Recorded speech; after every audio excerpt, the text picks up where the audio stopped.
Nós tínhamos falado das heresias, falamos das principais, gnosticismo, marcionismo e montanismo, e nós falamos também, e o Newton relembrou hoje de manhã, que nós precisamos, que a igreja precisou dar uma resposta a esse ataque que ela estava sofrendo de dentro dela mesma. E a gente viu que aquela frase do Irineu que dizia que a autoridade da igreja repousava sobre 3 coisas: o cânon, o credo e os bispos. E por isso, então, o título dessa nossa sessão. Nós falamos sobre o cânon, a formação do cânon, rapidamente. A gente não pôde entrar em detalhes. Eu ia até trazer um livro aí, esqueci, um livro do Geisler, para mostrar para vocês. Vou trazer no domingo que vem. E para a gente não perder muito tempo, a gente vai, então, direto para falar dos credos. O que é um credo? É uma afirmação de fé. Uma das mais antigas é aquela: Tu és o Cristo, o Filho do Deus vivo. Quem falou isso? Isso é um credo. Quem falou isso? Pedro, exatamente. Pedro. Tu és o Cristo, o Filho do Deus vivo. Isso é uma afirmação de fé. E uma das mais antigas que a gente tem, isso aí ainda está no Novo Testamento. Uma das mais antigas que a gente tem na história da igreja é: Creio em Jesus Cristo, Filho de Deus, Salvador. A partir dessa frase, creio em Jesus Cristo, Filho de Deus, Salvador, veio aquele símbolo do peixe, por causa, ali está ictis, né? Porque existem 2 maneiras de escrever, mas podemos dizer ictus. Ictus é o peixe. Essa palavra em grego significa peixe. E é uma abreviação, ela pode ser usada como uma abreviação no grego.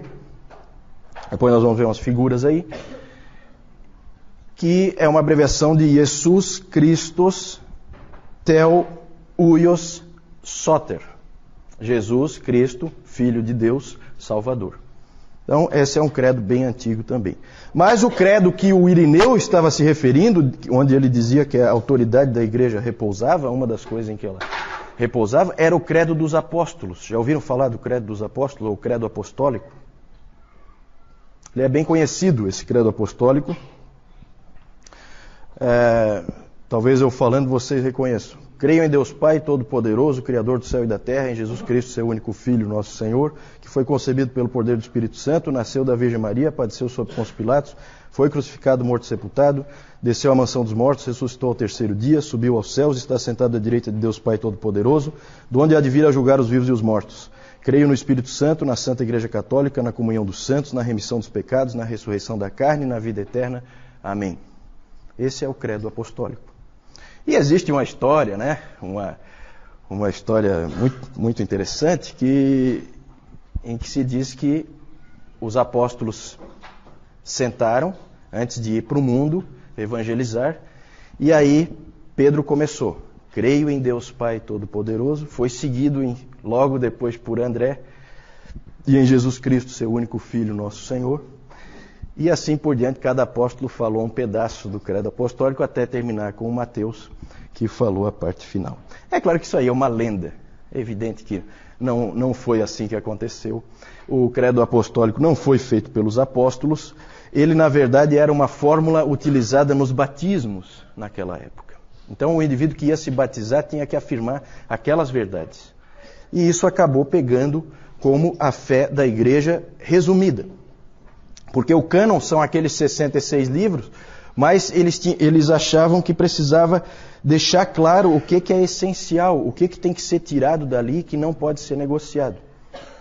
E daí então surgiu o credo apostólico. Ele não tinha exatamente essa forma, essa história do desceu à mansão dos mortos foi inserida muito tempo depois, tá? Isso aí é um problema teológico, que nós não vamos abordar agora.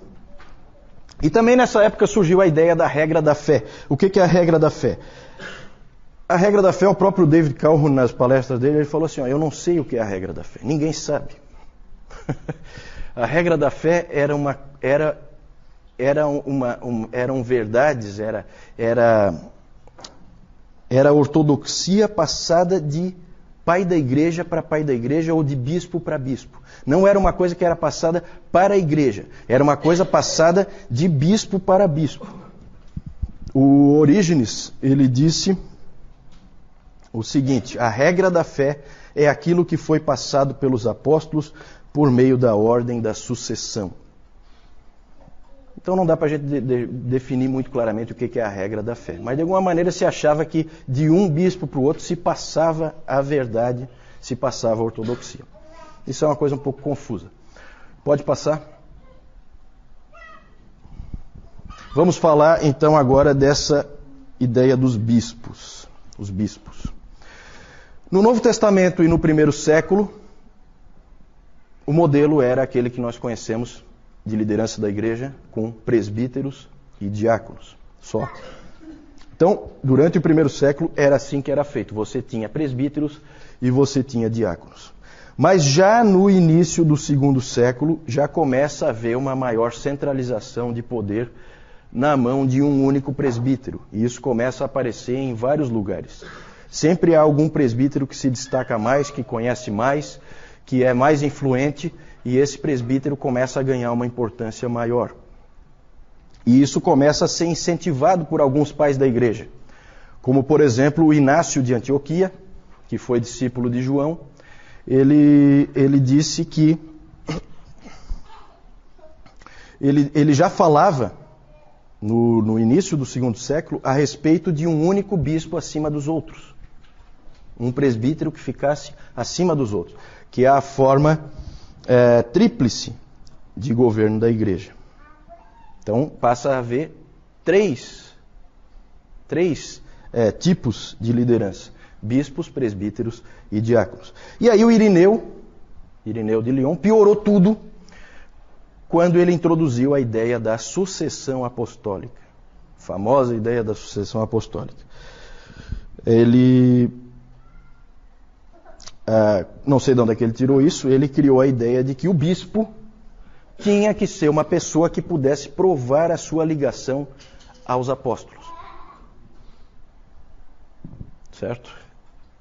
Então, por exemplo, se o Newton não puder provar a ligação dele com os apóstolos, ele não pode ser um bispo. Ele pode ser um presbítero, mas não pode ser um bispo. Então, eles começam a cometer esses erros, isso começa a circular de um para o outro e começa a afetar a igreja. Isso aí deve ter ocorrido por uma série de motivos. A gente tem registros de que Cipriano, por exemplo, ele começou a dar instruções para os outros presbíteros, começou a dizer o que eles deviam fazer. E aí, então tem envolvido aí questões de personalidade, tem questões envolvidas de orgulho, um querendo ser mais do que o outro. E tudo isso aí acabou afetando a igreja, de uma maneira ou de outra, acabou-se tendo a figura dos bispos. Pode passar aí. Então ali eu falei, isso eu já falei, o apoio do Inácio de Antioquia e do Irineu de Lyon. Por quê? Porque os bispos passaram a ser uma coisa importante. Por uma questão de eficiência, é muito mais fácil, se a liderança estiver na mão de um só, é muito mais fácil tomar as decisões, é muito mais fácil reagir rápido a alguma coisa que aconteça. Então até o David Calhoun comenta, né, que ele é presbiteriano, então ele fala, no modelo presbiteriano ele crê que é bíblico, mas não necessariamente é o mais eficiente. Às vezes para tomar uma decisão leva uma vida. Então a ideia era de eficiência. Um bispo com o poder na mão dele resolvia rapidamente qualquer problema que acontecesse. E também uma outra ideia por trás da criação e do estabelecimento desses bispos era o fortalecimento da ortodoxia. Eu considero que isso é uma faca de dois gumes. Porque, por um lado, se você tiver um bispo fiel, ótimo, ele vai ser um indivíduo que vai sustentar a ortodoxia. Agora, se ele não for, ele sozinho pode levar toda a igreja para um caminho errado. Pode passar isso. Essa ideia de poder na igreja, essa ideia de centralização de poder, foi levando a outros aspectos também danosos depois. Porque, na verdade, é assim, se você vai ter um bispo para cada cidade,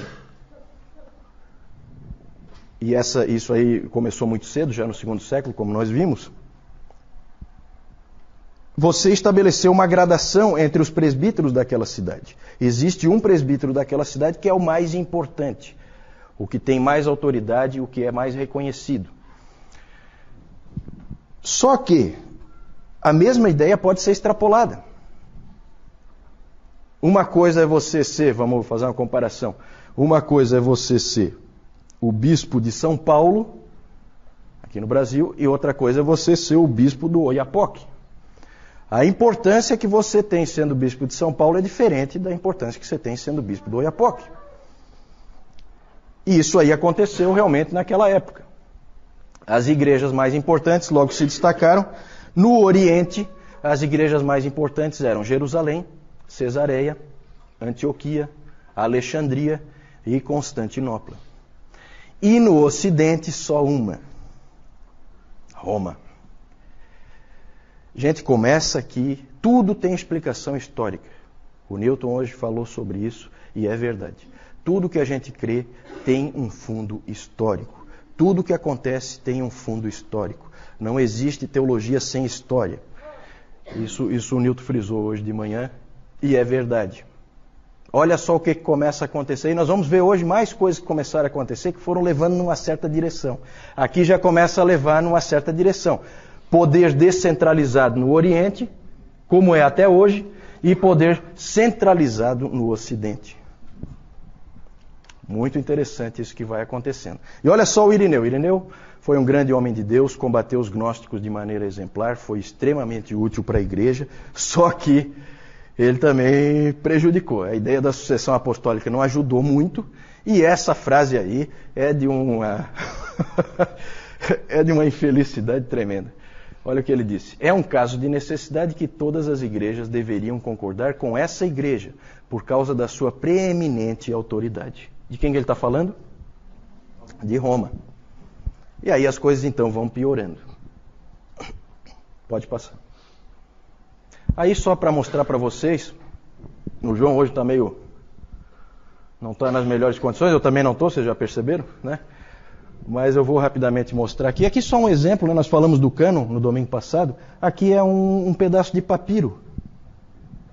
Um pedaço de papiro real que nós temos hoje. Aí está escrito, depois alguém que saiba ler em grego aí pode ler para nós. É uma página do P46. Esse manuscrito é do século III. Vocês sabem que nós não temos os originais não existem mais. Então, isso aí é um pedaço. Aí ali está escrito 1 Coríntios 11, 33 a 12, 9.